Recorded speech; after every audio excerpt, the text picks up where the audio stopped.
नमस्कार दोस्तों, आपका स्वागत है मैं स्टडी सर्कल 4 के अंदर। भाई साहब, बहुत समय से और बहुत स्ट्रगल के बाद मैं स्टडी सर्कल 4 अभी से स्टार्टिंग से बढ़िया तरीके से पढ़ाने की हम कोशिश कर रहे हैं। समाज शास्त्र, समाज में होने वाले बहुत सारे प्रभाव, समाज में ऐसी हमें क्या सावधानी रखनी पड़ती है, उस सावधानी को रखने के बाद हम किस हानिकारक प्रभाव से बच सकते हैं, कौन कौन से हानिकारक प्रभाव से हम बच सकते हैं और एक संपूर्ण अच्छा समाज कैसे बनेगा। हमें समाज में ऐसे कौन से कदम उठाने होंगे शिक्षा के बारे में। वो कदम हमारे पास शिक्षा के बारे में हो सकते हैं, शिक्षा के बारे में हो सकते हैं, स्वच्छता के बारे में हो सकते हैं और एक सामाजिक विकास के लिए हो सकते हैं। हम एक सामाजिक विकास करेंगे और एक सामाजिक विकास के लिए भी कदम एक अच्छे कदम हो सकते हैं। अब देखो, इन कदमों में एक बात ऐसी होती है, कदम उठाने के बीच में बहुत सारे ऐसे थर्ड पार्टी लोग भी आते हैं तो समाज को बिगाड़ने की कोशिश करते हैं। आप चाहे कोई भी धर्म, कोई भी जाति, कोई भी वेशभूषा के व्यक्ति हो या कोई भी जनजाति के व्यक्ति क्यों ना हो, वो एक समाज में सब व्यक्तित्व होते हैं, चाहे गरीब हो चाहे अमीर हो, कोई भी यहाँ पर हो। यहाँ पर देखो, गांव वाले लोग भी आपको दिख रहे होंगे, यहाँ आपको शहरीकरण भी दिख रहा होगा, यहाँ आपको मीणा जाति के लोग दिख रहे होंगे, या आपको शहरी जाति के और लोग दिख रहे होंगे, या आपको पंजाबी दिख रहे होंगे, या आपको और भी अलग अलग प्रकार के दिख रहे होंगे, या आपको मंदिर दिख रहा होगा, या आपको कहीं कहीं चर्च भी दिखते हैं, कहीं मस्जिद भी दिखती है। समाज के अंदर किसी प्रकार की विभिन्नता पाई जाती है, लेकिन उस सामाजिक विभिन्नता को कैसे स्तर रखे। अब समाज में विभिन्नताएं होती है, समाज में विभिन्नताएं होती है। विभिन्नता किस आधार पर समाज में होती है? एक तो होती है वर्ग के आधार पर कि तू अमीर है या गरीब है, अमीर है या तू गरीब है। एक तो ये हो गया, वर्ग के आधार पर हो गई। एक यहाँ पर होती है बच्चे मेरे अपने यहाँ पर किसके हिसाब से होती है, बताओ मुझे फटाफट। यहाँ पर अपने लिंग के हिसाब से समाज में विविधता होती है। एक नर होती है, एक मादा होती है, और इसका तीसरा भाग भी यहाँ ट्रांसजेंडर देखने को मिला है। अब 12वीं पढ़ रहे तो आपको सब जानना आवश्यक है, ट्रांसजेंडर। और एक और भी यहाँ पर होते हैं समलैंगिक। इनके बारे में इसी चीज़ को जो मैं समझने की कोशिश कर रहा हूँ, समलैंगिक। इस प्रकार से समाज में बहुत सारी विभिन्नताएं होती हैं। और भी समाज में विविधता होती है धर्म के आधार पर, धर्म के आधार पर भी समाज विविधता होती है। आप समझते हो धर्म के आधार पर मैं कैसे बांटूं? बहुत सारे धर्म हैं, तो यहाँ पर आप धार्मिक वेशभूषा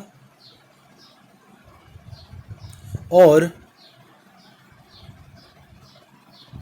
पूजा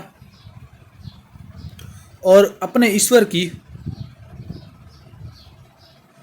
की आराधना के हिसाब से हम समाज को वर्गीकृत कर सकते हैं। ठीक है, धार्मिक वेशभूषा यानी कि हिंदू के कपड़े कैसे होने चाहिए, मुसलमान के कपड़े कैसे होने चाहिए, ईसाई के कपड़े कैसे होने चाहिए। आराधना, हर किसी की अलग आराधना होती है। मुस्लिम समाज है 5 टाइम ही नमाज पढ़ते हैं। हमारे जितने भी धर्म है, हिंदू धर्म में पूजा की जाती है, ईसाई धर्म में चर्च जाते हैं संडे को, और आपके जितने भी सिख धर्म में भी अपने ईश्वर, जो भी अपने आराध्य गुरु हैं, उनकी पूजा की जाती है। और जैन धर्म में भी ऐसा किया जाता है, महावीर जैन जी की। और यहाँ बौद्ध धर्म में भी पूजा जैसी स्थिति नहीं देखने को मिलती, लेकिन फिर भी वो एक सरलता या नैतिकता, या आप कह सकते हैं हम एक अमरता के रास्ते पर चलता है बौद्ध धर्म। अब धार्मिक चीज़ों पर हमें नहीं ज़्यादा घुसना है, तो धार्मिक चीज़ जो घुस गया वो अपने शिक्षा को खो देता है। देखिए, आपको ज़्यादा धर्म के आधार पर नहीं बटना है, धर्म पर के आधार पर आपको यहाँ पर नहीं बटना है ज़्यादा। तो धर्म के आधार पर भी समाज का वर्गीकरण होता है, धर्म के आधार पर भी समाज का वर्गीकरण देखने को मिला है। ठीक है, अब यहाँ पर धार्मिक वेशभूषा, पूजा और ईश्वर की आराधना। पूजा और ईश्वर की आराधना में क्या अंतर है मुझे बताओ फटाफट। और यहाँ पर हम इनके त्यौहार के आधार पर भी धार्मिक आधार बांटते कि कुछ लोग कौन से त्यौहार मनाते हैं, ईद है, दिवाली है, अलग अलग धर्म के त्यौहार हैं। लेकिन हमारे भारत में तो अनेकता में एकता वाली है, ये सारे त्यौहार साथ में मना लिए जाते हैं। तो यही एक समाज है पूरा। समाज की परिभाषा में समाज की विभिन्नताएं बहुत आवश्यक होती है, और समाज के आवश्यक में सामाजिक आवास में भी अंतर होता है। आपने देखा है कि सामाजिक आवास में अंतर कैसे होता है। कोई यहाँ पर रह रहा है, शहरी जीवन जी रहा है, और कोई यहाँ पर ग्रामीण जीवन शैली जी रहा है, ग्रामीण जीवन शैली। तो समाज में जीवन शैली भी में अंतर होता है, लाइफ स्टाइल में अंतर होता है। इंग्लिश में लिखूँ लाइफ स्टाइल, यहाँ पर शहर के नीचे लाइफ स्टाइल में अंतर होता है। और बात करूँ यहाँ पर लाइफ स्टाइल में अंतर हो गया, एक तो लाइफ स्टाइल में अंतर हो गया, और शहरी जीवन में अंतर हो गया। अब यहाँ पर जो जितना भी आपको पढ़ा रहा हूँ वो सब NCERT थ्रू होगा। अभी NCERT की बुक में यहाँ ऐड करूँगा तो टाइम लगेगा ऐड करने में, इसलिए मैं अपने हिसाब से जो आपको बताना चाहता हूँ बता रहा हूँ। चलिए अब हम यहाँ पर भारतीय समाज एक परिचय के रूप में चैप्टर को स्टार्ट करते हैं। हमें पहले हमारे भारतीय समाज या हमारे समाज के बारे में पता होना चाहिए कि हमारा समाज किस प्रकार है, अनेकता में विभिन्नता वाला है, अलग अलग धार्मिक स्थल यहाँ पर है, अलग अलग चीज़ें यहाँ पर हमें देखने को मिलती है। एक बात मैं यहाँ पर कह सकता हूँ, हमारा जो भारतीय समाज है पूरे समाजों में एक बेहतरीन समाज उभर के आ सकता है यदि हम एकता में चले तो। ठीक है, यहाँ पर क्लास 9, 10 और 11 एंड 12 इन सब की क्लासें ऑन वाले। और यहाँ पर मैं बात करना चाहूँ आपके PCM वाले, जो फिजिक्स केमिस्ट्री मैथ वाले, PCB वाले, आर्ट्स वाले, होम साइंस वाले, सोशल, जितने भी सब्जेक्ट होती सारे की क्लासेस यहाँ पर लेगी। और 11वीं क्लास की बात करूँ तो सारी की सारी सेम टू सेम यही होगी, और 10वीं क्लास में आपकी साइंस मैथ सब मिला के यहाँ पर होती है। अब यहाँ पर समाज के बारे में, समाज का अर्थ हम उन विषयों में से लेते हैं तो सभी विषयों से अलग होता है। एक महत्वपूर्ण अर्थ में समाज उन सभी विषयों से अलग है। हम एक महत्वपूर्ण विषय के रूप में देखें तो समाज उन सभी विषयों से अलग है, क्योंकि समाज में प्रभाव जो है, समाज में जो प्रभाव आने में समय लगता है,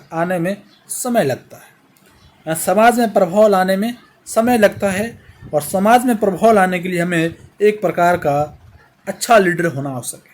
समाज के लिए एक अच्छे लीडर का होना भी आवश्यक है। अच्छा लीडर नहीं तो समाज में प्रभाव नहीं ला सकते। ये समाज एक महत्वपूर्ण विषय बन सकता है जिन्हें आपने पढ़ा हो।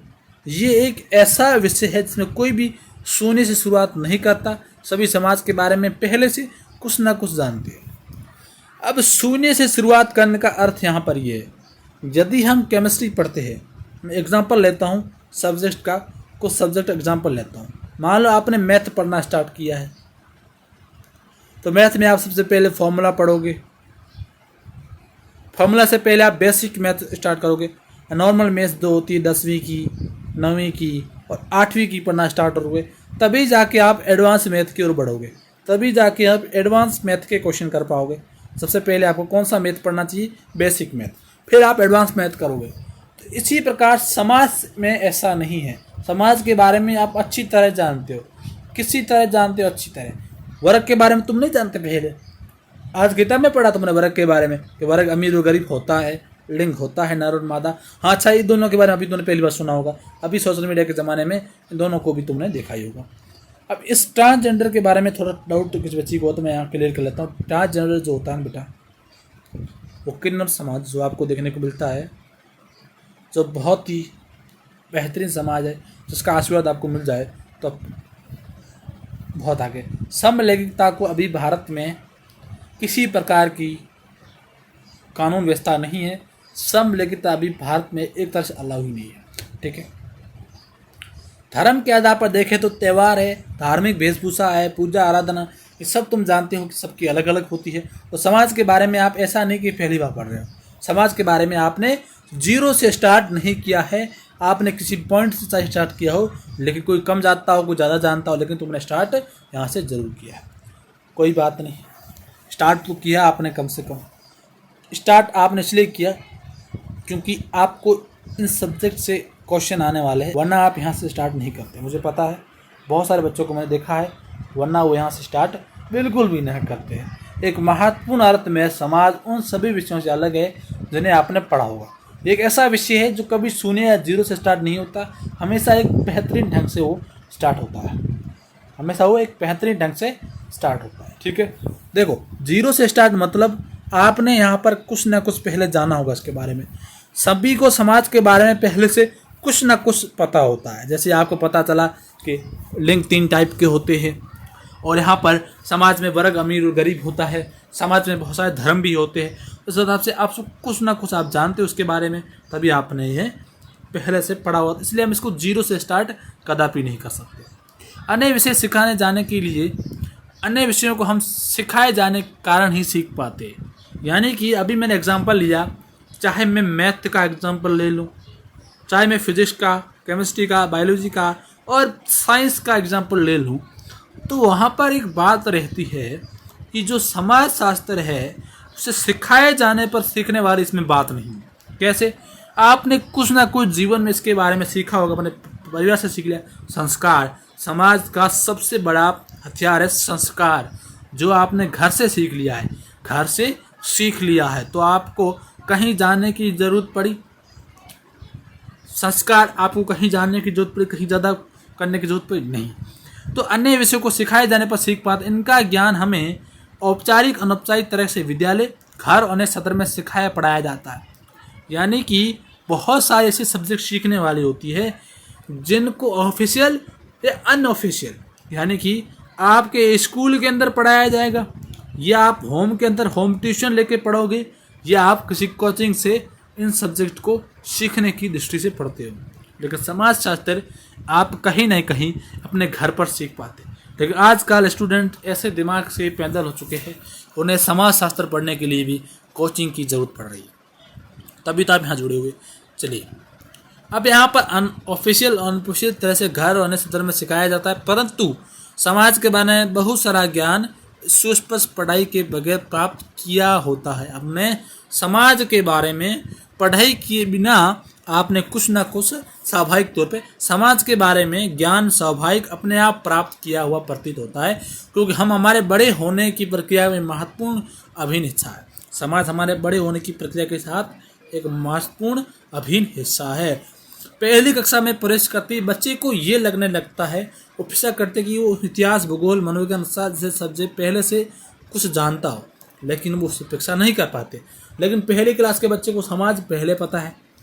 6 वर्षीय बच्चा समाज और सामाजिक समुदाय के बारे में कुछ ना कुछ जरूर जानता है। चले, समाज के बारे में कुछ ना कुछ वो जानता हो, जैसे कि 6 वर्षीय बच्चा जो है सामाजिक बारे में कुछ ना कुछ जानता होता है। पहली क्लास का बच्चा किसी सब्जेक्ट के बारे में नहीं जानता। जैसे गणित पढ़ाई जाए तो गणित समझ रहा है, लेकिन वो पहली क्लास वाला बच्चा समाज शास्त्र कभी नहीं समझ पाएगा, क्योंकि उसे पहली क्लास में पढ़ाया नहीं जाता। धीरे धीरे उसकी उम्र बढ़ती है तो उसके समाज शास्त्र के प्रति रुचि बढ़ना स्टार्ट होती है। 18 साल का युवा वयस्क होने के नाते अपने समाज के बारे में बहुत कुछ जानता है। इसलिए नहीं है कि हम समाज को अध्ययन किया, बल्कि मैं इसलिए कि हम समाज में रहते पले बढ़े। कारण ये हुआ कि हम यहाँ पर समाज शास्त्र को पढ़ाई या अध्ययन से नहीं सीखते, अध्ययन से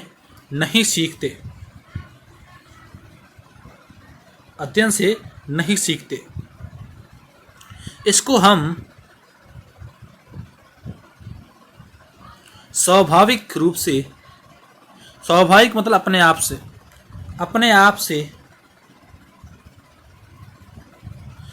सीखते हैं। अपने आप से सीखते हैं। अपने आप से सीखने का मतलब क्या हुआ? जैसे जैसे हमारी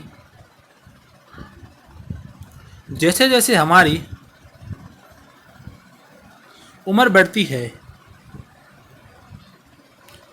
है, वैसे वैसे हम समाज शास्त्र के बारे में, वैसे वैसे हम समाज शास्त्र या सामाजिक विज्ञान या समाज शास्त्र के बारे में ज़्यादा जानना शुरू करते हैं। अन्यथा मैं कह सकता हूँ, अन्यथा समाजशास्त्र ऐसा विषय है जो आप विद्यालय, घर या कॉलेज जैसे स्थानों पर कम सीखते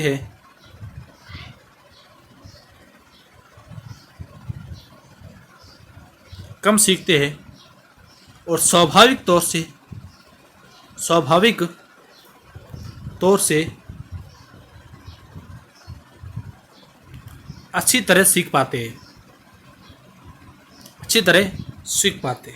तो मैं एक एग्जांपल यहाँ पर लूँ बच्चों कि 1 साल का बच्चा समाज शास्त्र के बारे में कुछ नहीं जानता। उसे मैथ का पूछोगे 1 + 1 क्या होता है, बताएगा 2, 2 + 2 क्या होता है, बोलेगा 4।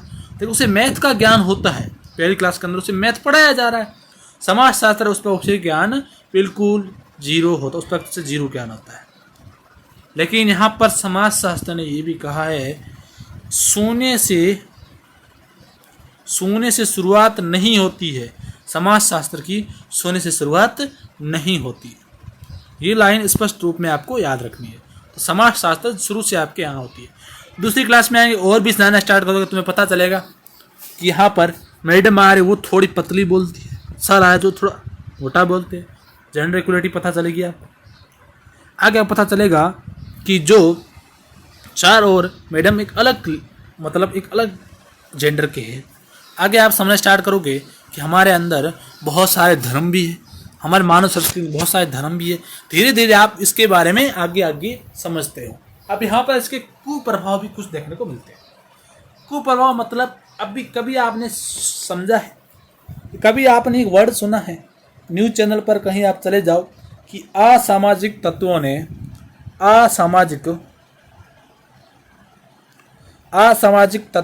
ये किया, असामाजिक तत्वों ने ये घटना को अंजाम दिया, ये घटना की। तो असामाजिक तत्व कौन है? वो जो समाज को नहीं मानने वाले? बिल्कुल नहीं। समाज को वो इस समाज में हमारे साथ रहते हैं, लेकिन जब उस समाज के जो हमारे समाज में शांति है, जो हमारे समाज में भाईचारा है, जो हमारे समाज में बहुत सारी चीज़ें जो होती लेन देन में, उसमें वो दखल दे, उस चीज़ों को खराब करे, तभी हम कहते हैं वो समाज के हो नहीं सकते, असामाजिक तत्व है। ठीक है, लेकिन ऐसा नहीं, हमारे साथ नहीं, हमारे साथ ही रहते हैं, फिर भी हमारे समाज के बारे में कुछ गलत करने की कोशिश करते हैं। हम बल्कि इसलिए महज हम उसमें सीख पाते हैं, जिस समाज में रहते हैं, समाज में हम पले बड़े हैं, उसके बारे में हम अपने किताबों से नहीं सीखते, बल्कि हम अपने औपचारिक तौर पर, अनौपचारिक तौर पर नहीं सीखते, बल्कि हम स्वाभाविक तौर पर समाज के बारे में सीख पाते हैं। एक 18 साल के बच्चे को तुम ले लो, एक 18 साल के बच्चे को तुम यहाँ पर ले लो। 18 साल का युवा वयस्क होने के नाते समाज के बारे में बहुत कुछ जानना स्टार्ट होता है। अब यहाँ पर मैं बात करूँ, जो 15 साल के नीचे के बच्चे नहीं जानते, 18 साल वाला ये रहा बच्चा समाज के बारे में क्या जानता है? वो जानता है यौन क्रियाओं के बारे में, यौन रोग के बारे में, यौन से होने वाला रोग जिसे STD कहते हैं, सेक्सुअली रोग जो होते हैं STD। ठीक है, इन रोगों के बारे में उसे पता होता है। बल्कि छोटे बच्चे होंगे, कम उम्र के होंगे, अनपढ़ होंगे, उन्हें युवाओं को सबसे ज़्यादा इन चीज़ों के बारे में पता हो जाता है। फिर वो यहाँ पर रोधक यूज़ करना, ये सारी चीज़ें आगे पढ़ेंगे। तो समाज में हर चीज़ की एक अच्छी पकड़ होनी चाहिए। हमारे समाज में किताबों से नहीं सीखता समाज लोगों को देख कर, आज वो ऐसा काम कर रहा था, वैसा पढ़ाई से ये बहुत सारा ज्ञान पढ़ाई के बगैर हम प्राप्त कर सकते हैं। चलो हाईलाइट में लाइन कर लेता हूँ, मेरा लिखा हुआ समझ में ना आए तो यहाँ देखो, समाज के बारे में बहुत सारा ज्ञान सिर्फ पढ़ाई के बगैर प्राप्त किया जा सकता है, और समाज के बारे में ज्ञान स्वाभाविक और अपने आप प्राप्त किया हुआ प्रतीत होता है, क्योंकि हमारे बड़े होने की प्रक्रिया एक महत्वपूर्ण अंश है। हमारे बड़े होने के साथ समाज हमारे साथ साथ चलता है। तो देखो, हमारी जीवन के साथ समाज का एक अच्छी हिस्सा है। हमारे जीवन के साथ समाज का, हमारे जीवन का समाज एक अच्छी हिस्सा है। अच्छी मतलब कभी हमसे नहीं छूटेगा। अच्छी हिस्सा है मतलब हमसे कभी नहीं छूटेगा। अब मैथ में आपका समझ नहीं आया, मैथ आप छोड़ दोगे, 10वीं के बाद मैथ नहीं लोगे, आप सीधा आर्ट्स ले लोगे। मैथ समझ में नहीं, बायो समझ तो सीधा आप दूसरे सब्जेक्ट लोगे। तो समाज को तुम कभी नहीं छोड़ पाओगे। हाँ, बल्कि तुमने 10वीं के बाद 11वीं के अंदर गए और तुमने ले ली यहाँ पर बायोलॉजी। अब तुम्हें पता है कि सर 18 साल के युवा कौन सी चीज़ें जानते हैं समाज के बारे में जो हम नहीं जानते। कौन बच्चे जानते हैं, हम नहीं जानते। तो यहाँ पर बायोलॉजी भी समाज शास्त्र के साथ ही है। बायोलॉजी ऐसा नहीं अलग वर्ड है, बायोलॉजी के अंदर भी कुछ समाज शास्त्र। हम समाज शास्त्र से कभी पीछा नहीं छुड़ा सकते। समाज शास्त्र हमारी उम्र के साथ रहने वाला एक हिस्सा है। हम समाज के बारे में पहले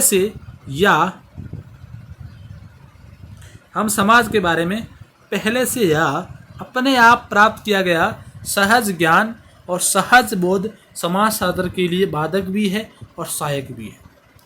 यानी कि हमने जो समाज में अंदर रहकर जो हमने सहज ज्ञान और सहज बोध प्राप्त किया है, हमने जब पहले से ही जो सहज ज्ञान, एक अच्छा ज्ञान, सहज बोध मतलब सरल चीज़ें हमने सीखी है, और सहज तार्किक समझता, हमारे अंदर किसी चीज़ को सॉल्व करने की या किसी चीज़ को समझने की हमारे पास क्षमता होती है। और यहाँ पर मैं समझने की क्षमता भी लिख लेता हूँ। समझने की क्षमता हमने सीखी है समाज के अंदर रहकर, वो समाज के ऊपर ही डिपेंड करती है। यानी कि मैं दो लड़कों की बात करूँगा यहाँ पर। दो समाज में 2 लड़के रह रहे हैं, 2 समाज यहाँ पर मान लिया मैंने। इस समाज का जो लड़का है वो समाज में अच्छी चीज़ें सीख रहा है, आसपास के समाज में अच्छी चीज़ें उसके अंदर जा रही है। दूसरा लड़का है, उसके अंदर यहाँ पर बुरी चीज़ें उसके अंदर आ रही है, बुरी चीज़ें उसके अंदर आ रही है। समाज बच्चे के अंदर बुरी चीज़ें यहाँ पर देखने को मिलेगी। तो समाज के लिए वो एक प्रकार से अच्छा भी होगा और बुरा भी होगा। जो यहाँ पर लिख रखी लाइन बाधक भी है और सहायक भी है। लाइन का मतलब है तो जो हमने सहज ज्ञान और सहज बोध प्राप्त किया है पहले से या अपने आप, सहज ज्ञान और सहज बोध समाज में हम पहले से अपने आप प्राप्त किया है, वो हमारे लिए बाधक भी हो सकता है और हमारे लिए वो कैसा हो सकता है बच्चे, सहायक भी हो सकता है। बाधक ऐसे, अब तुमने ऐसा किया, तुम्हारे परिवार के पास पैसे बहुत कम थे, तुमने कहीं से ज्ञान ले लिया, तुमने कहीं से ज्ञान प्राप्त किया किसी चीज़ का, और तुम्हें किसी ने बताया, समाज वालों ने, कि तुम्हें MBBS करना है। अब तुम MBBS करने के लिए तुम्हें पता नहीं था कि उसमें एक बड़ा कॉम्पिटिटिव एग्ज़ाम देना पड़ता है या बहुत सारे एंट्रेंस एग्ज़ाम यहाँ पर देने पड़ते हैं, तभी जाकर तुम्हारा उसमें सिलेक्शन होता है। उसके बाद तुम्हें 5.5 साल का कोर्स करना होता है, इसलिए तुम्हें पता नहीं था, और इसमें कॉस्ट भी बहुत ज़्यादा लगती है। इन चीज़ों के बाद तुम्हें पता नहीं था पहले, लेकिन तुमने फिर से समाज में ये चीज़ आपने अपने घर परिवार के आसपास समाज में ये बात कही, तो वो समाज के लिए एक बाधक चीज़ बन गई, समाज के लिए बाधक बन गई। समाज के लिए बाधक क्या बन गया? आपका ज्ञान नहीं, उस ज्ञान में लगने वाली पूंजी समाज के लिए एक बाधक बन गई। और सहज कैसे बन गई?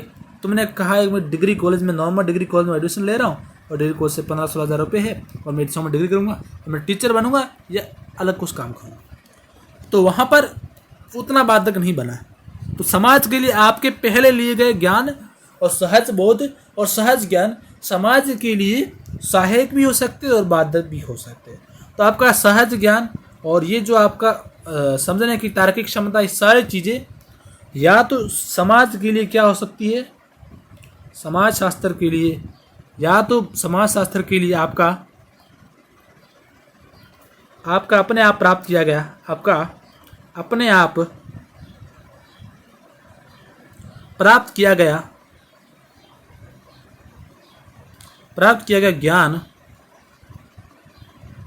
ज्ञान बोध,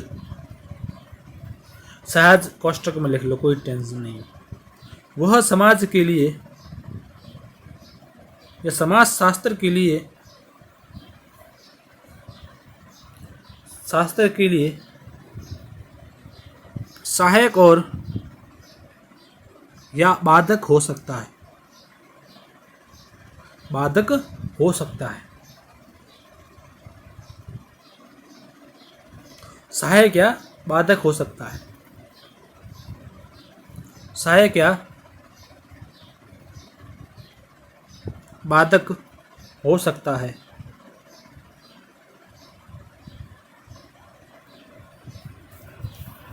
सहायक या बाधक यहाँ पर हो सकता है।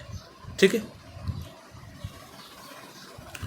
अब यहाँ पर समाज के बारे में आमतौर पर समाजशास्त्र से जो स्टूडेंट डरते हैं, उन्हें लगता है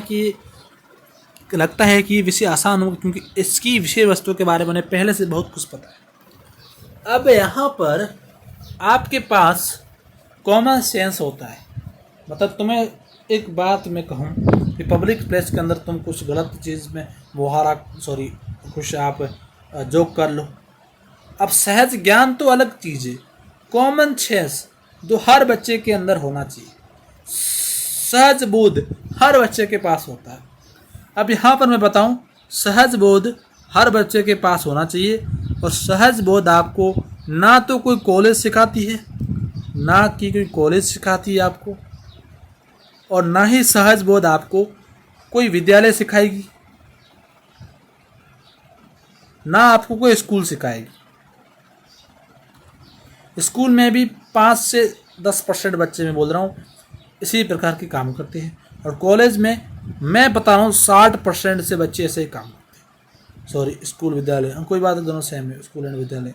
चलो यहाँ पर कॉलेज के अंदर ये दोनों सेम है। ठीक है। कॉलेज के अंदर भी 60% से बच्चे इस प्रकार गंदे जोक करते हैं और कॉमन सेंस को नहीं समझते। और याद, आप गरीब इंसान को देखेंगे तो कॉमन सेंस को समझ लेता है।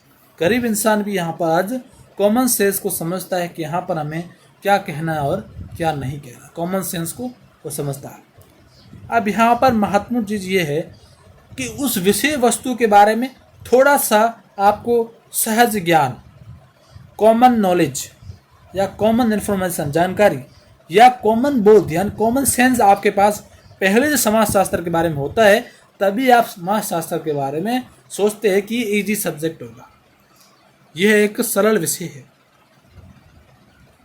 यह सरल विषय या सरल विषय वस्तु है। यह आपने किस हिसाब से सोचा? या तो आपने सहज ज्ञान के हिसाब से बोला, या आपको सहज बोध है थोड़ा बहुत सब्जेक्ट के बारे में। इन सब चीज़ों के बारे में पता होने के कारण आपने नॉर्मल सी चीज़ यहाँ पर बोल दी। लेकिन सहज बोध द्वारा प्राप्त किया गया ज्ञान समाजशास्त्र के लिए एक बाधा और समस्या भी है। यानी कि कॉमन सेंस के द्वारा जो समाज में सहज बोध कहीं जगह सही है और कहीं जगह गलत भी है। कैसे गलत है, सुनो ध्यान से यहाँ पर। अब देखो, सहज बोध आपका जो है, कॉमन सेंस कहाँ काम करेगा? प्राचीन काल से जो चलता आ रहा है और आज के आधुनिक काल तक, यानी हमारे मॉडर्न पीरियड तक या ओल्ड हिस्ट्री से न्यू हिस्ट्री तक जो चलता आ रहा है, वो हम कॉमन सेंस में चलते रहेंगे। यानी कि एक अनएजुकेटेड पर्सन है, यानी कि वो अनपढ़ व्यक्ति है, तो व्यक्ति हमेशा पुराने रीति रिवाज के साथ रहेगा। वो कॉमन सेंस कहाँ दिखा सकता है? मैंने क्या बताया, कॉमन सेंस गरीब इंसान के अंदर या अनएजुकेटेड इंसान के अंदर होता है। लेकिन बहुत सारी प्रथाएं चलती थी, जैसे सती प्रथा हो गई, और बहुत सारी हमारे भारत की कुरीतियाँ चलती थी। हमारे देश के अंदर बहुत सारी सामाजिक कुरीतियाँ चलती थी। सामाजिक कुरीतियाँ चलती थी। सामाजिक कुरीतियाँ चलती थी। अब इनमें से भी, इन कुरीतियों के अंदर यदि इस व्यक्ति के अंदर कॉमन सेंस होता तो सोचता, यदि ये सती प्रथा के अंदर पति की भी शहीद हो जाएगी तो एक तो जान पहले से, एक लाइफ उसकी पहले से चलेगी पति की, और दूसरी लाइफ पत्नी की वो अपने खतरे में डाल रहा है। पिता सोचता है, भाई सोचता है, या उसका घर वाला कोई सोचता है। वो कॉमन सेंस व्यक्ति के अंदर नहीं है। सहज बोध उतना नहीं है, क्योंकि कभी एक जगह उसका सहज बोध काम आया, कहाँ? नारी की इज्जत करना। नारी की इज्जत करना, किसी और की नारी बहन बच्ची की इज्जत करना। उसके पति के मरने के बाद वो उसके साथ ही उसको जला रहे, और कोई घूंघट प्रथा दिन भर, बहुत सारी ऐसी रीति रिवाज है जो हम मानते आ रहे हैं। वो रीति रिवाज के साथ वो कॉमन सेंस उसका काम नहीं आया, और इस नारी की इज्जत करना, लोगों की इज्जत करना, तो यहाँ पर आपका सहज बोध जो है वो आपका यहाँ पर बच्चे मेरे बाधक भी है, और यहाँ पर बाधक भी है, और यहाँ पर वो क्या है, समस्या है। तो समाज के व्यवस्थित और वैज्ञानिक ज्ञान, आज का मॉडर्न पीरियड के साथ हम चले, वहाँ की कॉमन सेंस होनी चाहिए। लेकिन आजकल ये चीज़ें बंद हो गई, सती प्रथा भी बंद हो गई है, सामाजिक कुरीतियाँ भी बहुत सारी बंद हो चुकी है। इसका मतलब हम समाज को वैज्ञानिक अंदन और व्यवस्थित रूप से आधारित पढ़े, तो हमें इससे पढ़ने के लिए हमारे पुराने समय, हमारे पास जो सहज बोध है उसे मिटाने की पूरी कोशिश करनी चाहिए हमें। यानी कि हमारे पास जो कॉमन सेंस है किसी व्यक्ति के बारे में, उसे मिटाने की अच्छी कोशिश करनी चाहिए। कैसा कॉमन सेंस? वो सहज बोध जिसे मिटाने की सहज बोध जो आपने पहले पढ़ा है, या पहले पढ़ नहीं सकते, सीखा है, समाज से तो कभी पढ़ नहीं सकते, पहले सीखा है, उसे भरपूर तरीके से साफ और मिटाने की कोशिश करें, साफ और मिटाने की कोशिश करें, साफ और मिटाने की कोशिश करनी चाहिए, मिटाने की कोशिश करनी चाहिए। हमें उसे मिटाने की कोशिश यहाँ पर करनी चाहिए। ठीक है,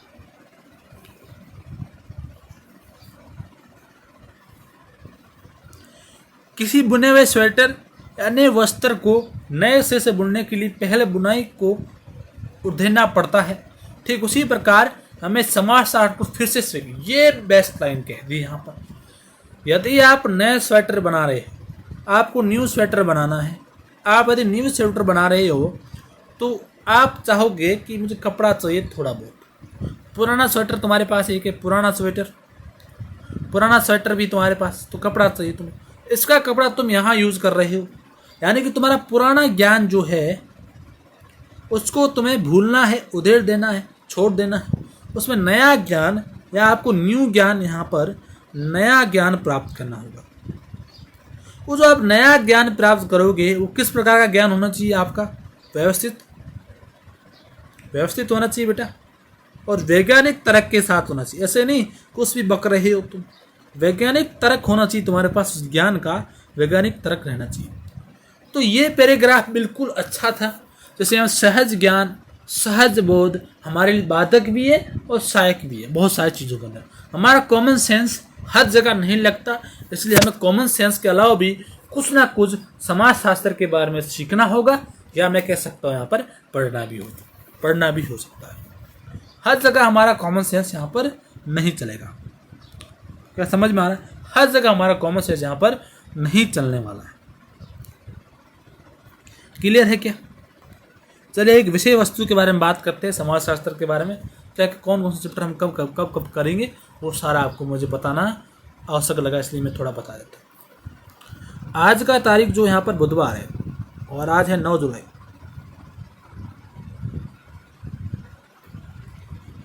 2025 से बच्चे। ठीक है, भारतीय समाज मूल्यांकन की नहीं है, इसमें किसी प्रकार का आपको नंबर नहीं मिलेगा। यहाँ पर आपको किसी प्रकार का नंबर एग्जाम के अंदर नहीं मिलेगा, नंबर के साथ नहीं जोड़ा जाएगा उसको। लेकिन यहाँ पर अगला चैप्टर जो है ना, ये अभी नंबर नहीं, वैसे आप चैप्टर छोड़ के भाग रहे हो, नहीं भागना है भाई। ये चैप्टर सामाजिक संस्थाएं, उसमें परिवर्तन क्या है, बाजार एक सामाजिक व्यवस्था के कैसे दे सकते हैं हम, सामाजिक विषमता और बहिष्कार के स्वरूप, सांस्कृतिक विविधताएं, परियोजना कार्य के लिए सुझाव, मूल्यांकन के लिए। 2 यहाँ पर चैप्टर मूल्यांकन के नहीं है, आप इससे क्वेश्चन नहीं दे सकते।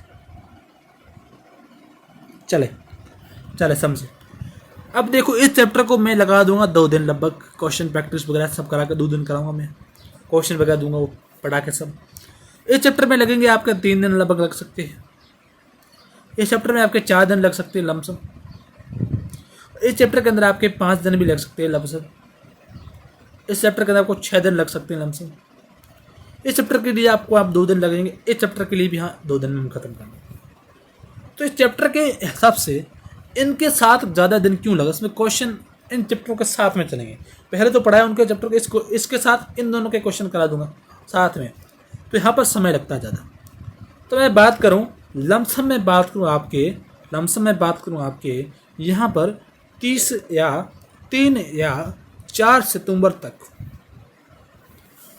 3 या 4 अगस्त तक हम समाजशास्त्र का 12वीं की समाजशास्त्र पूरा आपको कंप्लीट करा देंगे। 12वीं का समाजशास्त्र पूरा आपको कंप्लीट करा देंगे, ठीक है। मैं समाजशास्त्र की बात कर रहा हूँ। उसके अलावा भी हमारे मनोविज्ञान है और बहुत सारे सब्जेक्ट अलग अलग है, उसको कंप्लीट कराने के लिए अलग से हम क्लास स्टार्ट करेंगे। अभी हमारा इस पर विचार नहीं है। मनोविज्ञान के हमें एक अच्छे टीचर की आवश्यकता है और मैं पढ़ा सकता हूँ, लेकिन मैं उतना अच्छा लेवल नहीं पार कर सकता। समाजशास्त्र के अंदर आपको ये भी यहाँ पर बताना है 10 आउट ऑफ, आपको स्कोर भी देना है कमेंट के अंदर। चलिए बाद में बात करेंगे, लास्ट में बात करेंगे, कोई बात। ये क्या झमेला है, आप ये सर झमेला क्या है कि 11th 9th क्लास की पूरी क्लासेस आपको मिलेगी, 10वीं क्लास की, 11वीं क्लास की, 12वीं की मुफ्त यहाँ मिलेगी, बिल्कुल फ्री मिलेगी। मुफ्त हम क्लास स्टार्ट कर रहे हैं। उसके बाद यदि हमारे कुछ बैच ऐप पर स्टार्ट होंगे या कहीं और स्टार्ट होंगे, उसके लिए आपको कॉन्टेक्ट करने के लिए नंबर आपके नीचे मैं शो कर रहा हूँ। ये नंबर आपको लिख रहा हूँ, नंबर आपको यहाँ पर नोट कर लेना है। इस पर मैसेज कर लेना नोट्स के लिए, और जो NCERT के मेन पॉइंट है, आपको एग्जाम में अंदर पास होना है, टॉप करना है, जो चीज़ें आपको यहाँ पता होनी चाहिए। समाज हमारे जीवन का एक अहसीन हिस्सा है जिसको हम कभी नहीं छोड़ सकते, लेकिन हमारा कॉमन सेंस, अब पुराने विचारों को हमें यहाँ पर छोड़ना होगा। सभी मैं एक नोट्स एक लाइन में बना के दे दूँगा, कोई टेंशन नहीं है। चले आगे बढ़ने की कोशिश करें, क्या बढ़ते हैं आगे, चले। अब यहाँ पर हमें प्रारंभिक ज्ञान यानी कि हमें शुरुआती ज्ञान भूलना पड़ेगा। हमें शुरुआती ज्ञान को भूलना होगा, या ऐसे आरंभिक बोल दे या ऐसे प्रारंभिक बोल दे, ऐसे वर्ड की यूज करो कि नंबर ज़्यादा मिलेंगे। चले, समाजशास्त्र को सीखने के लिए हमें मुख्य प्रारंभिक चरण में मुख्यतः ये भूलने की प्रक्रिया ही शामिल है। प्रारंभिक चरण में हम मुख्यतः ये भूलने की हमें समस्या होनी चाहिए, और ये शामिल है कि हमारा सामान्य बोध, यानी हमारा नॉर्मल कॉमन सेंस, जो एक विशेष दृष्टिकोण से प्राप्त किया होता है। ये उस सामाजिक समूह और सामाजिक वातावरण का दृष्टिकोण होता है जिसे हम समाजगत करते हैं। हमारे सामाजिक संदर्भ में सामाजिक संबंधों के बारे में हमारे मतों, आस्थाओं और अपेक्षाओं का आकार देते हैं। ये आवश्यक नहीं कि हाँ वो आस्थाएं गलत ही है, तो गलत हो भी सकती है। घटना ये कि वे अक्षण अपूर्ण, संपूर्ण विलोम या निष्पक्ष का विलोम होता। अब यहाँ पर समझने की कोशिश करें। यहाँ पर महत्वपूर्ण चीज़ आ गई। ये महत्वपूर्ण चीज़ इतनी महत्वपूर्ण हो गई, आप इसको समझेंगे तब आपके समझ में आएंगे। देखो यहाँ पर वास्तव में समाजशास्त्र सीखने के लिए आपका जो पुराना ज्ञान आपके पास है उसको आपको भूलने की प्रक्रिया ही शामिल है। प्रारंभिक चरण में पहला चरण प्रारंभिक ज्ञान को ही भूल जाओ। चलो प्रारंभिक चरण की बात करूँ। यहाँ पर समाजशास्त्र भूलने के लिए, समाजशास्त्र हमें अध्ययन करने के लिए, समझने के लिए प्रारंभिक चरण में हमें क्या क्या करना होगा, तो हेडिंग लगा लीजिए फटाफट, प्रारंभिक चरण। उसके अंदर पहला मैंने लिखा दिया है आरंभिक ज्ञान या प्रारंभिक ज्ञान को भूल जाना। मैं लिखाना चाहता हूँ शुरुआती ज्ञान को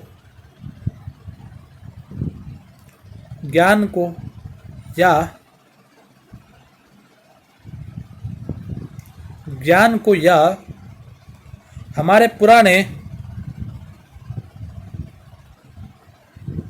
सामान्य बोध को भूलना। इसको गलत नहीं कह रहा है, लेकिन गलत हो भी सकता है। मैं सामान्य बोध को, आपके सामान्य बोध को पूरी तरह गलत नहीं बोलता। सामान्य बोध या सहज बोध को कॉमन सेंस को पूरी तरह गलत कहना, पूरी तरह गलत नहीं कहता, पूरी तरह गलत नहीं कहते,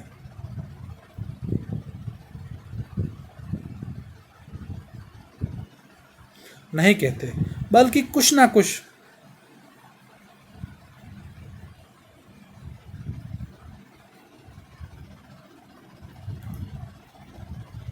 उसमें गलत हो सकता है, उसमें गलत हो सकता है।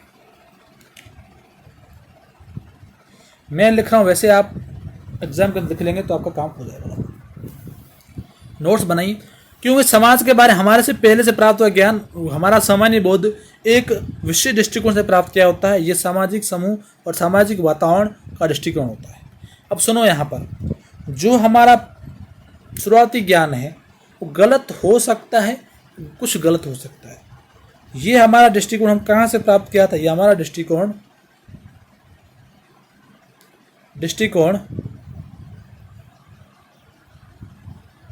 सामाजिक वातावरण और सामाजिक संस्था से प्राप्त किया जाता है, प्राप्त किया गया है।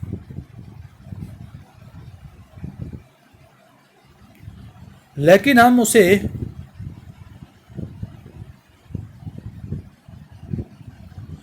दृष्टिकोण में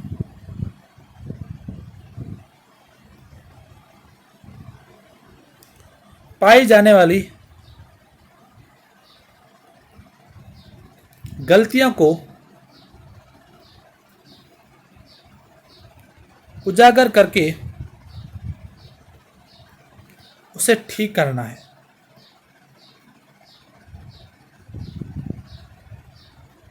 हम पूरी तरह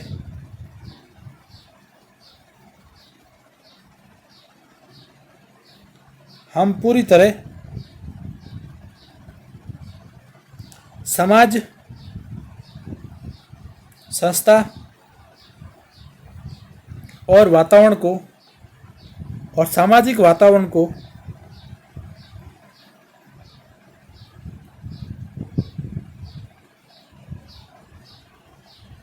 पूरी तरह गलत नहीं समझते।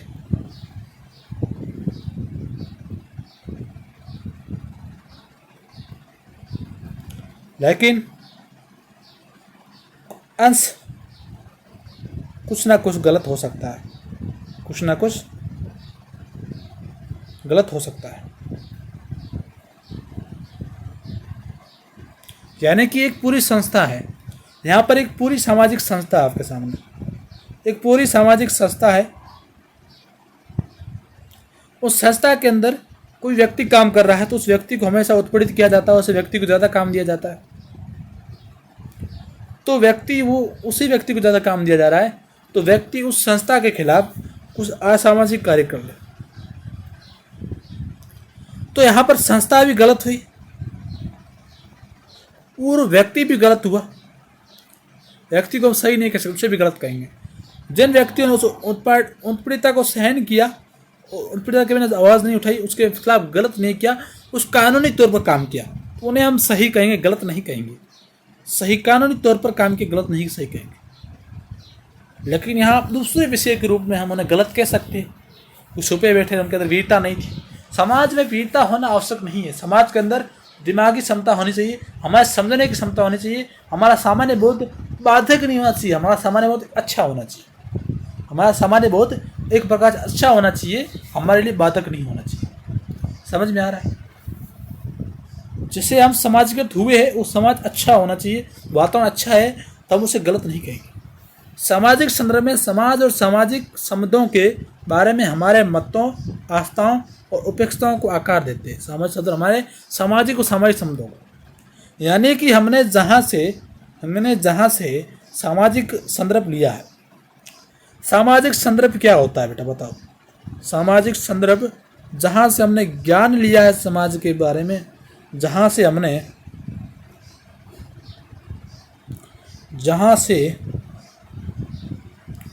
हमने समाज के बारे में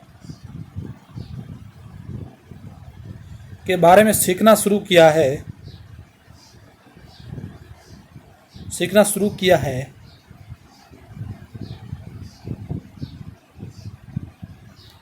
जिस संदर्भ का हमने उपयोग किया है, जिस रिसोर्सेज का हमने उपयोग किया है वह सामाजिक संदर्भ के बारे में कुछ ऐसी बातें भी होती है कि वो सही है या गलत है, या वो सही है या वो गलत है, सही है या वो गलत है। 2 पॉइंट यह बनते हैं कि सही है वो या वो गलत है।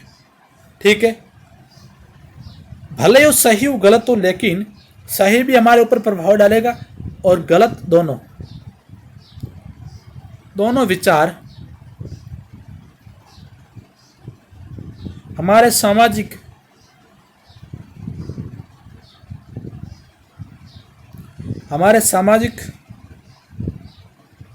संबंधों पर गहरा प्रभाव डालते हैं।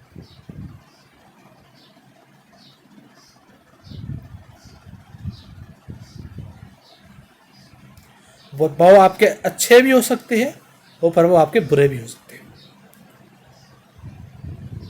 ठीक है, आवश्यक नहीं है वो संस्थाएं जिससे आप सीख रहे हो, जहाँ से आपने सरकारी संस्थाएं हो, सामाजिक संस्थाएं हो, सामाजिक आस्थाएं हो और सामाजिक यहाँ पर वातावरण हो, वो गलत ही है, परंतु गलत हो भी सकता है, मैंने बताया। अब यहाँ पर कठिनाई ये है कि अक्सर अपूर्ण या पूर्व ग्रहण पूर्ण होती है, वो अपूर्ण होती है या पूरा ग्रहण पूर्ण होती है। इसका मतलब समझिए, सामाजिक आस्थाएं पूरी तरह गलत है ये मैं नहीं कहता, वो सामाजिक आस्थाएं पूरी तरह गलत है। वह सामाजिक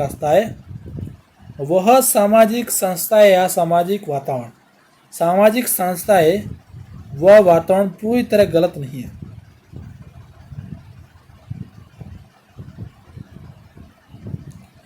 या तो अपूर्ण है, मैं 3 चीजें इसके बारे में लिखूंगा, या तो पूर्ण है, सही है, या वो गलत है, या वो आधा अधूरा ज्ञान लेके बैठा हुआ है, या पूर्व ज्ञान है, पूर्व ग्रह पूर्ण, यानी कि मेरे बच्चे पुराने जमाने वाला ज्ञान लेके बैठा हुआ, तो समाज के लिए खतरा हो सकता है। मतलब यहाँ पर पहला ही पॉइंट है महिला सशक्तिकरण। बेटा, महिला सशक्तिकरण पूर्व ग्रहण पूर्ण ज्ञान हमारा जो समाज के बारे में, उसी कारण हम महिलाओं को दबाने की कोशिश करते हैं, महिलाओं को उन कार्यों के बारे में कम उजागर करने की कोशिश करते हैं। ये पेज नंबर 2 में लेगा, समाजशास्त्र किताब पेज नंबर 2 निकालिए, वहाँ पर आपको लिखिए। देखो, हमें क्या करना है, हमारा बिना सीखा गया ज्ञान जो हमने अभी सीखा तो भूल गए हम पूरी तरह, या सहज सामान्य बोध अक्सर हमें सामाजिक वास्तव केवल एक हिस्सा दिखलाता है। यानी बेटा, जो हमने पुराना ज्ञान सीखा है ना हमारे पास, जो हमारा सामान्य बोध, और जो हमारा सामान्य बोध कह दूँ मैं यहाँ, या जो हमारा सामान्य ज्ञान जो है, या सहज ज्ञान जो हमारा है, जो सामान्य ज्ञान और सहज ज्ञान है, वो हमें एक ही हिस्सा दिखाता है। यानी कि समाज के इस तरफ जो अच्छा हिस्सा हमने देख लिया, और समाज का जो बुरा हिस्सा है हम नहीं देख पाए। तो बुरे पार्ट को हमने नहीं देखा, अच्छे पार्ट को देखकर चल दिए और बोल दिया कि समाज हमारा अच्छा है, लेकिन हमें उस एक हिस्से से अधिक आगे बढ़ना है, उस एक हिस्से पर हमें यहाँ पर नहीं रहना। ज्ञान और सहज सामान्य बोध अक्सर हम सामाजिक वास्तविकता का केवल एक हिस्सा देखते हैं, ऐसा नहीं बहुत सारे ऐसे देखे तो हमारा काम हो जाता। अंतरिक्त हमें ये सामाजिक हितों के और मतों की तरफ झुका हुआ होता है। जो हिस्सा हमने देखा है वास्तविक तौर पर, जो हिस्सा हमने देखा है सामाजिक में सामान्य ज्ञान और सहज बोध द्वारा, कॉमन सेंस द्वारा देखा गया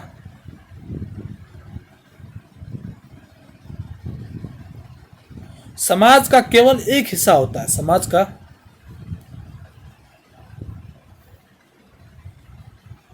समाज का केवल एक ही हिस्सा होता है। समाज का केवल एक हिस्सा होता है जो हमें सामाजिक हित और सामाजिक सत्ता दिखानी चाहती है।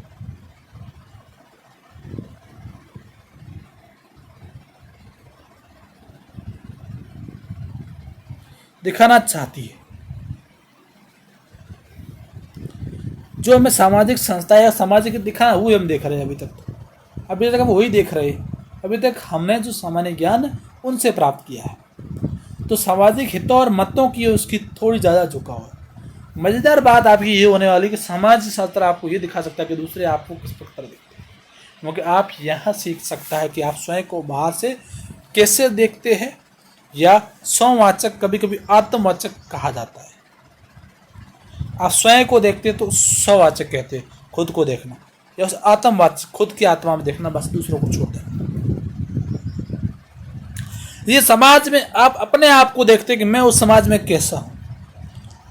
समाज के हित और मत आपको वही दिखाते, एक साइड दिखाते हैं, उस साइड में आप सुकून होकर बैठ जाते हैं, और दूसरी साइड उस समाज की नहीं देख पाते। उस साइड के अलावा आप और कुछ भी देखते, अपने आप को स्ववाचक, अपने आप को आत्मवाचक, अपने आप को स्ववाचक देखते हैं। अपने बारे में सोचना, अपने दृष्टि को अपनी तरफ ही घुमाना। आप कैसे हो? यदि आप कहीं पर जाते हो और आपको बुरे काम को देख लिया, अब समाज शास्त्र के अंदर आपने बुरा काम देख लिया, तो आप उस समाज शास्त्र के अंदर एक साइड वाला, एक वन साइड वाला चेहरा देखोगे, वापस आ जाए। आपको बोलेंगे आप अपने ऊपर दृष्टि रखें, आप कैसे हैं, मैं बुरा हूँ, आप समझदार हैं, आप जा सकते हो। आप उस हिस्से को देखकर वापस आ जाए, उसके ऊपर कोई एक्शन नहीं लोगे। मैं अच्छा हूँ भाई, पूरी दुनिया बुरी हो जाए, कोई लज नहीं करेंगे। ऐसा आपको नहीं करना चाहिए। आपके अंदर जो अक्सर बाहर की तरफ दिखती है, पर तो ये स्व निरीक्षण आलोचनात्मक होना चाहिए। इसमें समीक्षा अधिक, आत्ममुग्धता कम होनी चाहिए। आप जो अपने आप को बाहर की तरफ देख रहे हो, आलोचनात्मक रूप से देख रहे हो, उसमें समीक्षा अधिक होनी चाहिए। आप उसके सामने जो चीज़ आप देख रहे हो उसकी तार्किक समझता आपको समझनी चाहिए, यानी कि रीजनिंग। मैं तार्किक समझता को सामान्य समझता मानता हूँ। आपने उस चीज़ सीखी, उससे आपने चीज़ उससे सीखी है, वो चीज़ आपने उसकी समीक्षा करनी चाहिए कि चीज़ मैंने उसमें समीक्षा था उसके बारे में। ऐसा नहीं आत्ममुग्धता ज़्यादा, अपने आप में खोए हुए हो समाज में, चाहे कुछ भी हो रहा हो। तो ये आपका तीसरा पेज भी या दूसरा पेज भी कंप्लीट हुआ। चलो हाईलाइट में आपको कुछ लाइन हाईलाइट करा देता हूँ जो इम्पोर्टेंट है। आपके पास आलोचनात्मक से आपके पास ये होना चाहिए, ना आपके पास स्ववाचक होना चाहिए, ना आत्मवाचक होना चाहिए। आपके पास क्या समाज में नहीं होना चाहिए, क्या नहीं होना चाहिए, ये आपको मैंने समझा दिया। ये हाईलाइट लाइन में कर रहा हूँ, वो आप पढ़ लेना घर जाके। घर जाके इन लाइनों को आपको पढ़ना है। एनसीईआरटी बुक खोलनी है, बढ़िया ढंग से आपको पढ़ना है। सामाजिक समझा और सामाजिक वातावरण दृष्टिकोण होता है जो आपने कहीं सीखा है, और वो आपका सामान्य बोध एक दृष्टिकोण होता है विशेष प्रकार का। सामाजिक संदर्भ सामाजिक संबंधों के बारे में मतों, रास्तों, अपेक्षाओं का आकार देता है। ये आवश्यक नहीं है कि यह संस्थाएं गलत ही है, बहुत गलत हो सकती है। कठिनाई ये है कि अक्सर अपूर्ण और पूर्व ग्रहण वाली संस्थाएं बिना सीखा गया सहज समझ का अक्सर हमारे समझ व्यवस्था का केवल एक हिस्सा होता है। दूसरा कुछ चीज़ें यहाँ पर चले, जो इन चीज़ों को कैप्चर करके अपने पास रख रहा है, अच्छी तरह समझ रहा है, उसके लिए एक घंटे वाली क्लास महत्वपूर्ण होनी चाहिए। हर प्रत्येक दिन समाज शास्त्र की 1 आवर क्लास होगी, 1 घंटा क्लास होगी। उस घंटे के अंदर समाज शास्त्र के बारे में संपूर्ण ज्ञान मिलेगा। आज तो संपूर्ण ज्ञान तो आज आपको मिल गया होगा। अगला चैप्टर जब हम पढ़ेंगे तो उसमें एक चैप्टर बहुत काम आने वाले कि सामाजिक बोधता हमारे पास, हमारा सामाजिक बोधता हमें चलना चाहिए, समाज के बारे में कुछ और सीखना चाहिए। एक तुलनात्मक सामाजिक नक्शा आपको समाज में आपके न्याय स्थान के बारे में बता सकता है। उदाहरण के 17-18 साल की आयु में आप सामाजिक समूह के सदस्य, इसे युवा पीढ़ी कहते हैं। अब देखो समाज के अंदर ये आप रट लेना बेटा, समाज में 17-18 साल की आयु के उस सामाजिक समूह के सदस्य है तो उसे युवा पीढ़ी कहेंगे, ये तो बता सकते हैं। भारत में 40% जनसंख्या आपकी और आपसे छोटे उम्र के लोगों की किसी विशेष क्षेत्रीय और विशेष भाषा समझते हैं। गुजरात से गुजराती भाषी, आंध्र प्रदेश से तेलुगु भाषी और समृद्ध होंगे। कहीं से भी हो सकते हैं। आपके माता पिता का व्यवसाय, आपके परिवार की आय मुताबिक आप एक आर्थिक वर्ग, निम्न वर्ग, उच्च वर्ग के सदस्य भी अवश्य होंगे। देखो बेटा, समाज के ये विविधता के बारे में बताना चाहता है। कैसे? कोई ऐसे मैं बताना चाहूँ यहाँ पर सामाजिक विभिन्नता, भिन्नता जिसके बारे में मैंने शुरू में बताया था। आप इसमें से निम्न वर्ग के हो सकते हैं, गरीब, मध्यम वर्ग के हो सकते हैं यानी मिडिल क्लास, या उच्च वर्ग की भी आप हो सकते हैं। मैं धर्म के आधार पर नहीं जाने वाला हूँ, ये मैं आपके व्यवसाय या आपकी इनकम, फैमिली इनकम या फैमिली आय के हिसाब से बात करूँ। और समाज शास्त्र ने आपकी फैमिली आय की हिसाब से भी बात किया है, आय के और व्यवसाय के हिसाब से बात की। तो ये आप समझ सकते 40% भारत में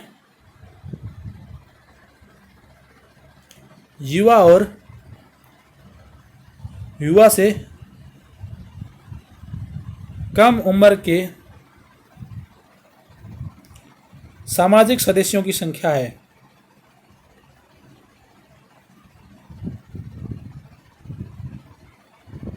कितनी है? 40%।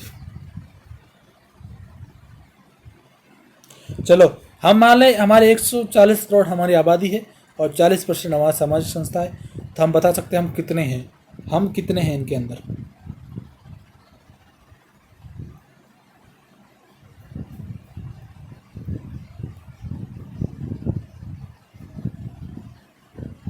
छप्पन करोड़ लगभग हम हैं, यानी भारत की संपूर्ण जनसंख्या हम माने यहाँ पर 180 करोड़।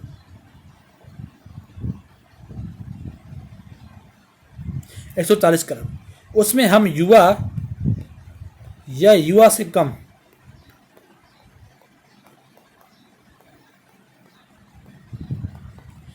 उम्र के लगभग 56 करोड़ लोग हैं।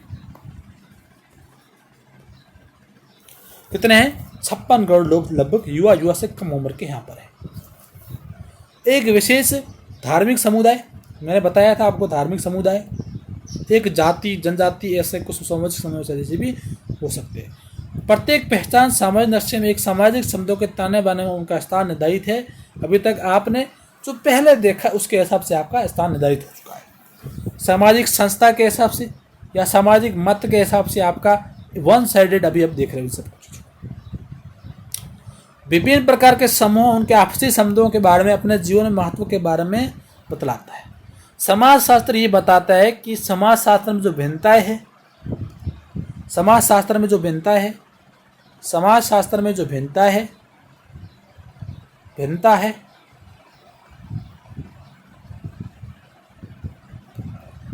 जो यहाँ पर संबंध है उनके बारे में बतलाता है।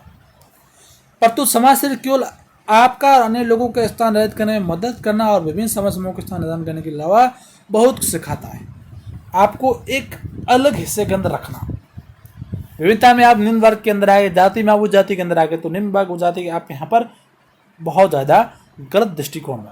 आपकी जाति उच्च है लेकिन आपकी आय या आपकी फैमिली इनकम या आपकी आर्थिक वर्ग स्थिति बहुत ही कम है। आर्थिक रूप से तो आप आगे उच्च वर्ग के अंदर, धार्मिक रूप से आप नीचे वर्ग के अंदर, कोई टेंशन नहीं।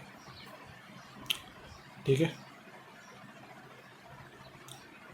समाज शास्त्र आपकी व्यक्तिगत परेशानियों और व्यक्तिगत मुद्दों के बीच कड़ियां और समाज शास्त्र उजागर करने के लिए आपकी व्यक्तिगत परेशानियां भी देखती है और सामाजिक मुद्दे भी देखती है। कड़ियां और संबंधों को उजागर करने में मदद करता है और व्यक्तिगत परेशानियों से मिल्स का तात्पर्य विभिन्न प्रकार की व्यक्तिगत चिंताएं, समस्याएं, सरोकार जो आपके सबके साथ होता है। उदाहरण के हो सकता है कि आपके परिवार बड़े सदस्य, आपके भाई बहन और दोस्त आपके साथ जो व्यवहार करते हैं से आप खुश नहीं हैं, तो आपका व्यक्तिगत मामला हुआ, लेकिन हमारे समाज के अंदर उसे सामाजिक मुद्दा बना सकते हैं। तो आप एक अलग समाज में बैठे, आप पर समाज के कारण कुप्रभाव आपके भविष्य में या आपके भविष्य में बारे में या आपको जिस तरह की नौकरी मिलेगी उस बारे में चिंतित हो। पहला तो यहाँ पर आपके परिवार के ऊपर आपकी उत्पीड़ना हो सकती है, उत्पीड़ना से आप गुजर रहे यदि उत्पीड़न बहुत ज़्यादा है तो उस उत्पीड़न के खिलाफ आप कदम उठाओ, वो कदम भी समाज के लिए गलत ही होगा। सामाजिक पहचान के पक्ष में हमें गर्व, तनाव, आत्मविश्वास विभिन्न तरह के उलझन के स्रोत हो सकते हैं। हम पर अपने आप गर्व हो, किसी को हम कहते हैं हम तुमसे अच्छे नंबर लाए, और सामाजिक तौर उसका अपने दिल दुखा दिया।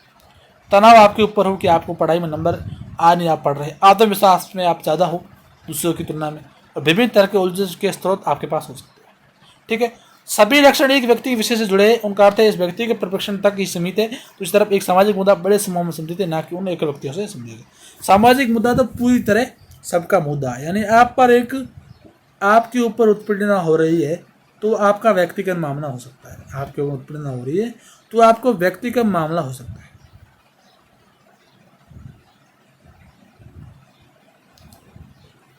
यदि वो उत्पीड़ना बाहर की तरफ न्यूज़ में आ सकी, पुलिस को पता चल गया, कोर्ट को पता चल गया, बहुत सारे बच्चों के साथ हो रही, तो सामाजिक मुद्दा बन जाएगा, और व्यक्तिगत मामले से सामाजिक मुद्दे में आपको बहुत फायदा होगा। और सामाजिक मुद्दे के अंदर आप भी आ जाओगे, ऐसा नहीं आपको अलग कर लिया जाएगा, आपके व्यक्तिगत नहीं, आप भी आ जाओगे। लेकिन एकल रूप से सामाजिक मुद्दा नहीं होगा, एकल रूप से नहीं होता।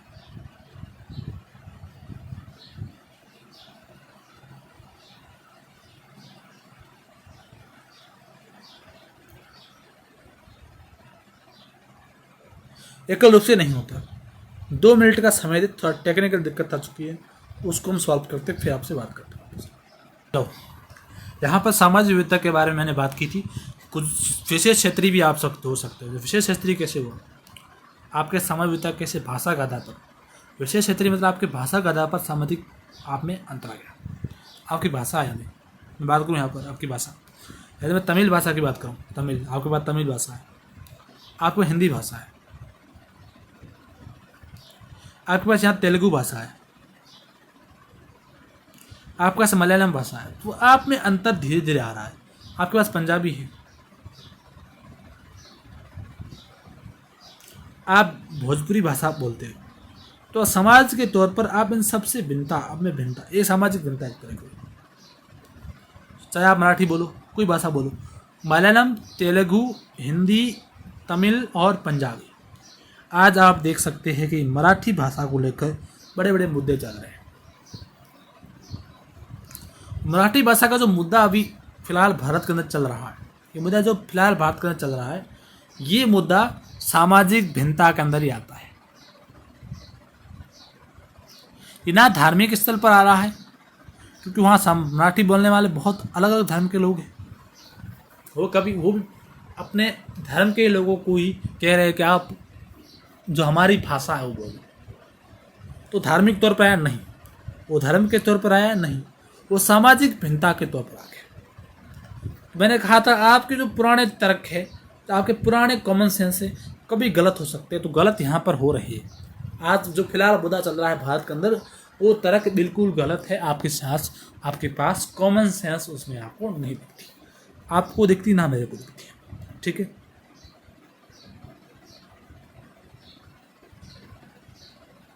चले भारतीय जनसंख्या की जनसंख्या संरचना, दूसरा चैप्टर आपके हम पढ़ेंगे, जो हम कल स्टार्ट करेंगे लगभग।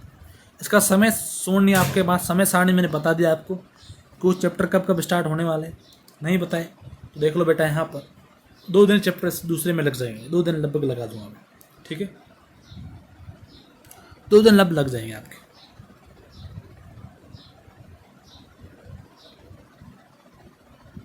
इस चैप्टर में इतना ही पढ़ना है। फर्स्ट चैप्टर में भारतीय समाज एक परिचय, इतना ही पढ़ना, ज़्यादा नहीं पढ़ना।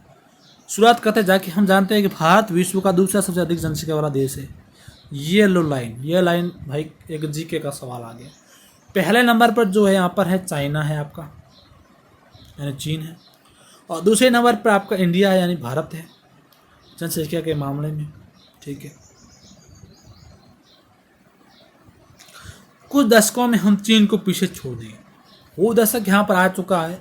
अब चीन से, अब मेरे हिसाब से 2324 लाख हम चीन से ज़्यादा ही है। हम इंडिया पहले नंबर पर है, अभी पुष्टि ज़्यादा अच्छी तरह नहीं हुई। कुछ लोग बोलते हैं हम पहले नंबर पर जनसंख्या वाले, कुछ नहीं बोलते। स्वाभाविक जनसंख्या वाला देश हम बन चुके हैं और बनने वाले भी है, तो हम बन चुके हैं। हमारे लिए एक सबसे बड़ा सामाजिक मुद्दा ये बन चुका है, अब तो हमारे लिए एक जनसंख्या एक बड़ा सामाजिक मुद्दा बना हुआ है। कैसे बताओ? अब जनसंख्या हमारी 20 में पहले नंबर आ जाएगी तो हमें उसके साथ रिसोर्सेज चाहिए होंगे, हमें स्रोत चाहिए होंगे, हमारे पास उपसा संसाधन होना चाहिए, हमारे पास खनिज होना चाहिए, तभी जाके हमें आगे बढ़ेंगे। तो जनसंख्या एक मुद्दा है तो समाज के लिए एक बाधक भी बन सकता है, आगे जाके वो समाज के लिए बाधक बन सकता है। जिनके द्वारा समाजशास्त्री और जनसंख्याविद जनसंख्या का अध्ययन करते हैं, जनसंख्या के कौन से पक्ष सामाजिक तौर पर महत्वपूर्ण है और भारतीय प्रदेश में इन मोर्चों पर क्या हो रहा है, और हमारे जनसंख्या में विकास हमारी एक बाधा है या विकास में कुछ मदद कर सकती है। देखो, जनसंख्या की बढ़ोतरी हम किस प्रकार देखेंगे, कल चैप्टर पढ़ेंगे, उसमें हम जनसंख्या की बढ़ोतरी किस प्रकार देख सकते हैं। उसमें समाज का विकास होगा या समाज के लिए एक बड़ा बाधक बनेगा, इन दो चीज़ों के रूप में हम आगे देखेंगे। चैप्टर नंबर 2 पढ़ेंगे और शेड्यूल के अंदर चैप्टर नंबर 2 भी यहाँ पर आपके लगाया हुआ है, कल मैंने इसको लगा दिया था। 2 दिन का है ये चैप्टर, लमसम ये 2 दिन का है। और यहाँ पर अगला चैप्टर है तीसरा, जिसमें जाति जनजाति और परिवार की संस्थाओं में भारतीय समाज के आधारभूत रचनाओं के पूर्ण अध्ययन करेंगे। जाति ने हमें अनेक विद्वानों को अपनी तरफ आकर्षित किया।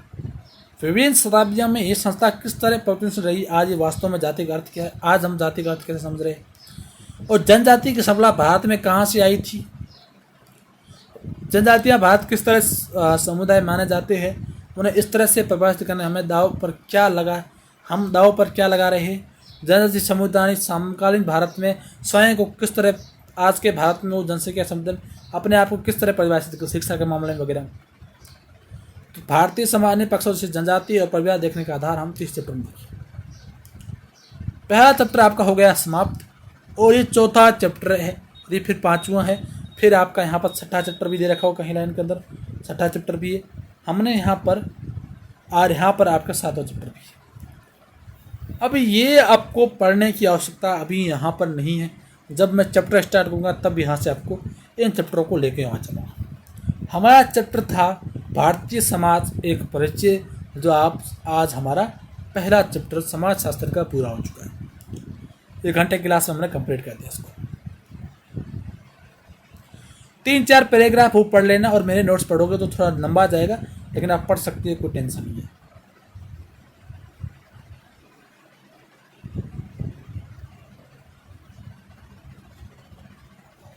चले कुछ इनके बारे में बातें करना चाहूँगा। शब्दावली, हर चैप्टर के बाद मैं यहाँ पर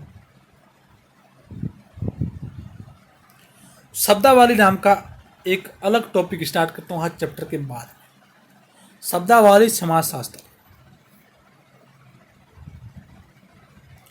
हर सब्जेक्ट के अंदर जितने सब्जेक्ट में पढ़ाता हूँ उसमें ये मैं जरूर ऐड करता हूँ। इससे आपका जो ज्ञान है वो बहुत बढ़ता है और एक अलग समाज को बनाने में आपका योगदान रहता है। चले, आत्मसामर्थ्यकरण, सत्तावाद, संतति निरोध, व्यापार प्रक्रिया के बाहर स्रोत का सहायता लेना, और पूंजीवाद और प्राकृतिक निरोध, कृत्रिम निरोध। देखो बेटा, निरोध वाले 2 पार्ट हो गए, और बायोलॉजी में पढ़ते हैं हम, और यहाँ पर भी पढ़ना होगा। ये सारे उपनिवेशवाद बहुत बड़ी अंग्रेजों का हथियार था। अंग्रेजों का बहुत बड़ा ये हथियार था। कौन? उपनिवेशवाद। दूसरे देश पर कब्जा करना, उसकी संस्कृति को ख़त्म करना, उस राजनीतिक तौर पर नहीं, संस्कृति ऊपर ख़त्म करना, ये उपनिवेशवाद का चीज़ है। तो ये सारी चीज़ें हम अलग क्लास में अपलोड करेंगे, उस पर सीखेंगे, और बेहतरीन ढंग से मैं आपको सिखाने की कोशिश करूँगा। अब आपको क्या क्या अगले कदम उठाने हैं आपको बता रहा हूँ। समाज के लिए नहीं, अगली क्लास देखने के लिए बता रहा हूँ। सामाजिक, आपका समाज शास्त्र जो मैं पढ़ा रहा हूँ वो यूट्यूब पर बिल्कुल मुफ्त चलेगी इसकी क्लासेस। पहला पॉइंट यहाँ पर मैं लिख रहा हूँ, डेमो क्लास नहीं थी, पूरी क्लास है और बिल्कुल फ्री चलेगी यूट्यूब पर। जितना समाज शास्त्र हम जितने दिन कंप्लीट करें वो पूरा चलेगा, और एक फ्री बैच इसका मैंने अभी लोगो वो कुछ नहीं बनाया बेटा। मैं ज़्यादा उसे लेने की कोशिश नहीं करूँगा। आपको अच्छा लगता है तो आप सपोर्ट कर सकते हैं क्लास को, और आगे बढ़ के क्लास को सपोर्ट करेंगे तो यूट्यूब से आगे बढ़ेंगे, और आगे हम बहुत बड़े इस समाजशास्त्र सब्जेक्ट को एक बेहतरीन ढंग से लेकर जाएंगे। आज जितने भी टीचर समाजशास्त्र सब्जेक्ट को जिस हिसाब से पढ़ा रहे हैं उस हिसाब से 2 लेवल ज़्यादा है। 2 लेवल ज़्यादा ही हम पढ़ाएंगे। इसके अंदर आपको क्या क्या चीज़ें महत्वपूर्ण दिखेगी, मैं बता रहा हूँ आपको क्या क्या चीज़ें मैं यहाँ पर देने वाला हूँ। प्रत्येक क्लास के अंदर आपको क्या क्या महत्वपूर्ण चीज़ें देखने को मिलेगी, इसके बारे में बात करते हैं।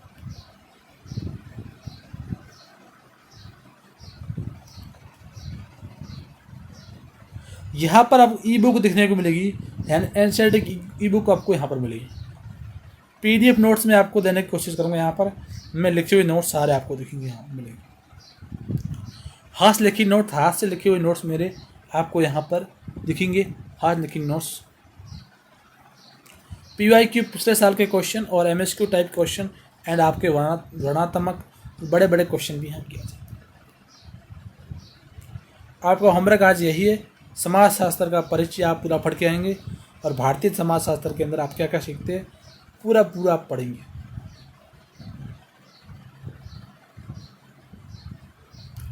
कल ये पूरा पढ़ेंगे, इसमें मैं क्वेश्चन करूँगा और क्वेश्चन करने के बाद हम आगे बहुत सारी चीज़ें हम समझेंगे। वैसे यहाँ पर इस पर क्वेश्चन करने की जरूरत, टिप्पणी करनी हमारी, टिप्पणी आप सबकी इस पर आनी चाहिए। और टिप्पणी के बारे में आप एक पेज पर लेंगे, एक पेज पर टिप्पणी लिखकर आप भारतीय समाज के बारे में एक पेज पर टिप्पणी लिखकर आप